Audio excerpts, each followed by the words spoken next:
Hey, this is my buddy Rob Vega. Y'all take a good listen now, you hear? The following report contains stories of a fictional nature. No facts were harmed in the making of this broadcast. A strong sense of humor is advised. This is Vaguely News. And a very good morning to you. It's Saturday, September the 23rd, 2023. For Vaguely News, I'm Rob Vega. Here is a wrap of today's stories.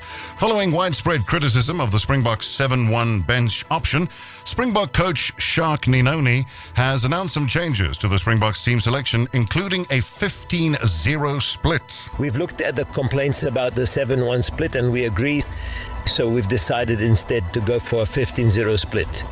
This will be much better than just having 7 forwards and 1 back.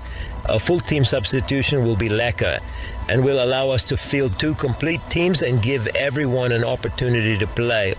Also, the 3 players we have left over will be able to play for Ireland.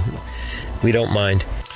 Former SAFA and Hollywood land icon Charlize Theron has been appointed as South Africa's new tourism ambassador in the U.S. in a deal worth more than a Russian submarine. When I left Benoni just before the first democratic elections in early 1994, I feel like I missed out on being part of how the country developed into the powerhouse it is today.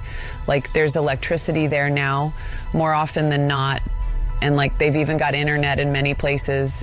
I even saw pictures of big buildings with shops and people using credit cards. Even though I haven't lived there for 3 decades, I know I will be able to represent the nation because I always watch YouTube videos about South Africa whenever I'm on the plane.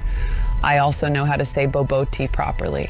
And finally, Minister of Sparks and Farts, I said so, Ramasonso, has announced plans to end load shedding in time for next year's elections. We will be implementing stage 100 load shedding from the 1st of November once the rugby is finished.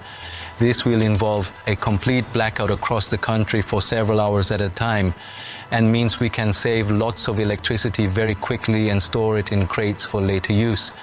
We foresee that when we have lots of crates filled with fresh electricity, we may be able to dispense with load shedding just before the elections next year, which will allow the votes to be counted properly and stored in the correct couches. For Vaguely News, I'm still Rob Vega. More on The Rob Vega Show next Saturday. You can catch today's Vaguely News stories on robvega.co.za or on my Instagram, World Voice Guy.